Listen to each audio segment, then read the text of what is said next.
Alrighty, so I'm here with Norwegian artist Dino Tomic, All right. and he has been all over the Instagram, has 707,000 followers, super talented artist, a lot of great work.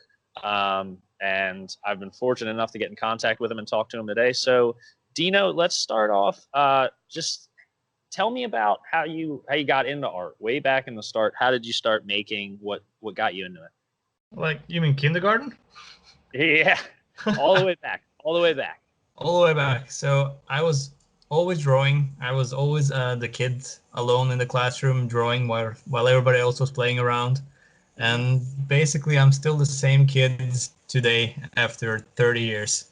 Yeah, Um, yeah, no, I don't know. I always liked drawing. I liked impressing people by doing stuff that other people don't want necessarily to do, because the Mhm. more you do something, the better you eventually get at it. So I was Yeah, practicing like doing small butterflies in kindergarten, I remember, and then other kids were playing and not caring about it, and I was like really drawing, trying to make it perfect, and I showed it to the teacher, and she was like, "Oh, it's so good," and like the feedback was so nice to get, and yeah, I kind of continued doing it, like pushing myself to get nice feedback from grown-ups when I was way back, when I was a little kid, basically. hmm And then I had a cousin who lived like 4 hours away from here, like 4 hours drive away from here, and hmm it was like 5, 6, 7 years older than me, and he was also drawing a lot of stuff. And yeah, then I took my drawings that I was super proud of, and I went to his place and I wanted to show it to him, but he was like so much better, so I didn't want to show it to him. And I was like, oh fuck, okay, never mind. And then yeah, and I see the guy like maybe once or twice a year. So I went Mhm. back home after that, and I was drawing my ass off to become better than him because I wanted to beat the guy. And then I yeah, was really, really, really, really hard. And then when I went and visited him, the thing I became a lot better, I feel. But the Mhm. thing I didn't think about that he was doing the same thing, so he was drawing the half a year the year as well. So he yeah, became so much better, and I was so pissed when I saw that he was still better than me. Uh, yeah, yeah, and I kind of continued that when I was visiting back and forward, and hmm then fast forward today, he stopped drawing, he abandoned his passion, he's like doing normal kind of work stuff with yeah, I don't know what he's doing, but not art. So he's kind of envious on what I'm doing today, and I was like, dude, you could have done the same thing, you just gave up. yeah. So yeah, that's like the super early days of when I started. hmm And you work as a tattoo artist, correct? Yeah, I've been tattooing now for 13 years or something. Oh, okay. Now, would you say that came before or after this sort of really experimental work that you're known for? And it came before. I mean, Yeah. tattooing in itself is kind of experimental because it's so much more hmm different than all the other mediums. I was doing Yeah. like normal pencil drawings and oils and acrylics and everything, and then tattooing was like something completely different than all of those things at the same time. Then I Yeah. started digital art, but that's also in the realm of really normal kind of stuff that everybody does. So hmm yeah, tattooing came before I started doing all the other stuff. Cool. So one of the things that drew me to your work when I first found you was all of the mediums that you use, and they're not exactly traditional art mediums. You've done work with salt, gunpowder, dirt on windshields. I mean, all sorts of crazy stuff. How did you sort of divert from the normal, just drawing and painting, and start doing stuff with these crazy mediums? Do you want a long version or a short version? Long version. Long version. Okay, I'll try to compact it into one simple or like a small simple answer. Yeah. Uh, so I'm always there to push my art to become better at what I'm doing, and I really hmm really enjoy doing it. But I get extremely fast and quickly bored. I get so bored of doing one single thing, so I need to like. This is why I was also tattooing and doing digital and airbrushing and all of those stuff in the beginning, just Yeah. because I wanted variation, not only because I was bored, but also because the more you try different things, you will always learn something new from each medium and bring it forward into the next project. So you Yeah. like develop a knowledge of multiple things that will increase your basically your abilities to create stuff.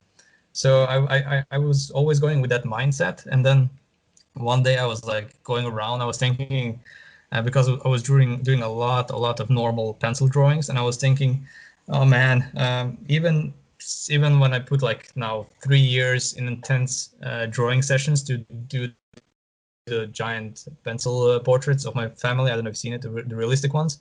Yeah. I was always compared to somebody else because somebody else did it already. And I could have busted my ass off even more, but I would be always the guy who was like, oh, you're really good, but you're kind of the same as the other guy, or you do the same kind of stuff as the other guy. So that kind of annoyed me because it doesn't matter if you work and you become the best. There's always somebody who has done it before you.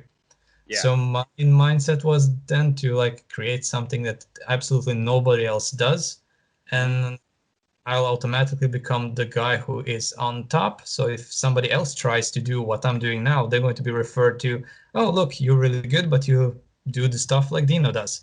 Yeah. So Yeah. that was also kind of my.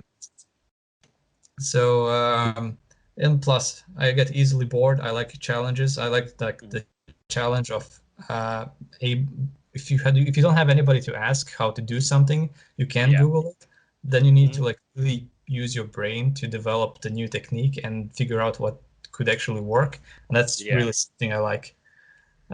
Plus, you need to today's internet, everybody has the attention span of 3 seconds, so you really need to something out that will like draw the people in.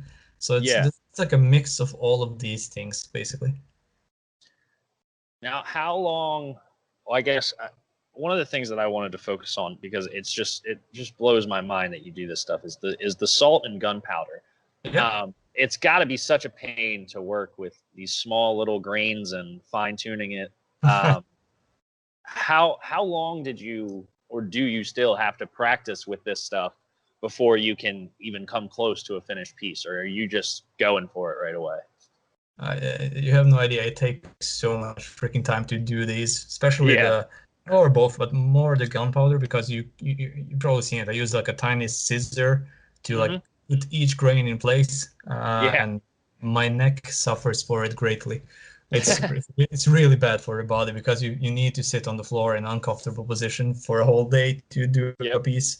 Yeah. Like first yesterday, I was working on a documentary piece that's going to be like a huge gunpowder piece. It's going to be the beginning of a documentary, so it's going to like burn up, and then the documentary will start. And I was working on that thing the whole day because we had like limited time and it needed to be done because of the camera crew and the TV and everything. And so I was working from like 8 until 5, and then my back was completely destroyed at the end of the day.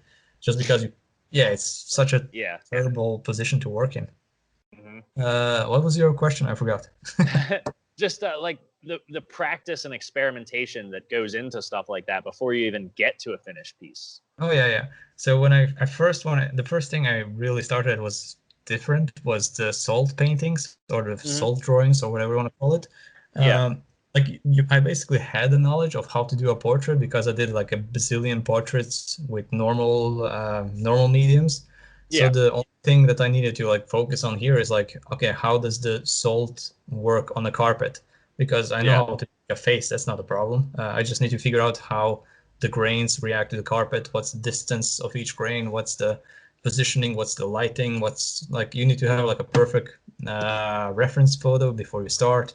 So it's like a lot of pre-thinking before you start. But when I actually did the first portrait, which was of Daenerys Targaryen from Game of Thrones, that was my first portrait I did with salt. It worked right away because I just kind of figured it out before I started. And when I started, it just went fluently. Well, that's awesome. Another thing I wanted to ask you about, I don't even know how you do these. You've got these videos, you've posted a couple of them recently, where it's like one finished piece and then you hold a candle to it and it like burns away to reveal another image. What is that? That's so cool. So that's heat sensitive paint. That means the paint changes the properties of being black to apparently invisible to our eyes when it gets heated. And when you cool it back down, it gets back to black. So it's just Wow. basically heat sensitive paint. So I make a normal drawing first, and I just draw a different drawing on top of that drawing. So it's like two drawings in one. Okay. Wow. That's really cool. Yeah, I mean, I was watching these videos and I was like, with the gunpowder and stuff, I couldn't do it, but I understand what you're doing. With those, I was like, this is insane. Yeah. I always do like push myself. If I'm having a hard time of doing it, then I know it's fun. It's worth it, because if I do something that I know I'm going to nail and it's going to be easy for me, I'm just going to give up and abandon the project. So the more challenge in the project, the more like brain power it actually takes to make it, the more I'm going to do it, basically. Yeah. Okay. Now a little bit different of a question. How do you decide what goes into your work subject matter wise? You use a lot of pop culture and like references that people are used to, and a lot of your work you're transitioning from one image to another. So kind of how do you decide what is going into each piece image wise? I'm following pop culture, just like a simple answer. I'm following it, but at the same time, I'm following the pop culture I personally love. Like, I wouldn't do a piece of, let's say, the Kardashians just because I don't really care about the Kardashians. I just do pop art of the subject matter that I follow personally. Oh, okay. So if it's like a new Avengers movie that comes up, naturally I'm probably do something with Adventures. So it's basically stuff I like. Yeah. So I mentioned your Instagram at the beginning.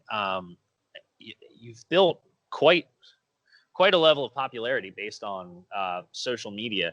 Now, is this something that kind of happened overnight, or you weren't expecting, or is this something that you've really worked toward and tried to make a career of? I was never one of those like artists that became famous over the night. I just gradually gathered followers year by year. I was on Instagram for ever since it came up, basically. And I started like small, like another channel, but it's like the more you post, the more followers you will get, and the better content you have, the more followers you will get.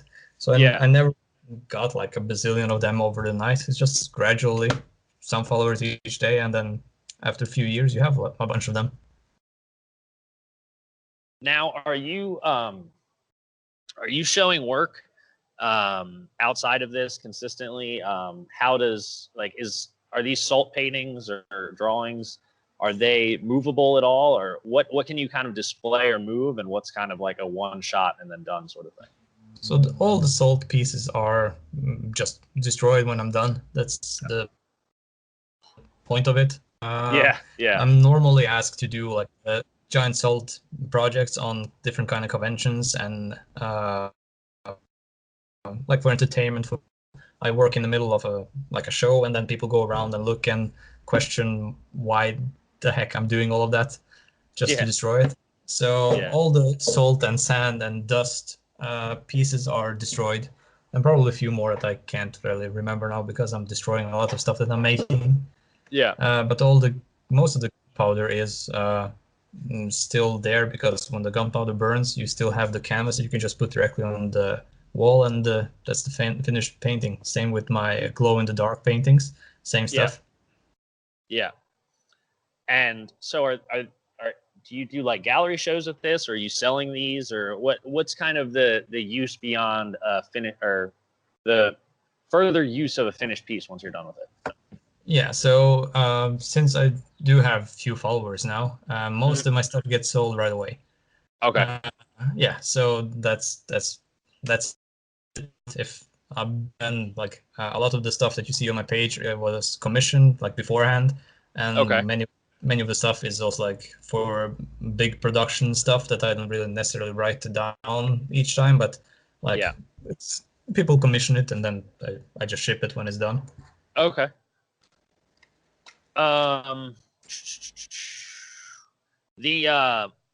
The windshield works. These are relatively new. How'd you get on this?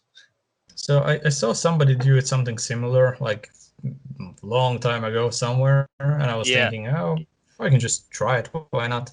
I seen like the salt, it's probably not originally my idea. Like the monks are doing it, like the Buddhist monks, they're doing like the giant mandalas with salt. So Yeah. I'm just like borrowing ideas and testing it out and trying to make my own with it, and not necessarily be better, but try to push the medium to its limits of what I can do. Yeah. So that was my idea. Dust on the cars as well. I just wanted to try it, and then it worked, and then yeah, here we are now. Yeah. Are you doing these with brushes? Yeah, just a regular Okay. old brush. Gotcha. Gotcha. You're very open about your process with your social media, but the thing that obviously you can't show is how long are you spending on any given piece? Since my pieces are all from 5 centimeters to 50 meters, it's kind of hard to say. But Okay. my working week is from Monday till Sunday, from when I wake up until I go to bed. That's my working week. I have Yeah. never a day off. Yeah. Okay. So I never stop working, and I always work on multiple projects at the same time. Okay. So I have like on any given day, I might have like 4 or 5 different pieces that I'm working on at the same time. Mm-hmm.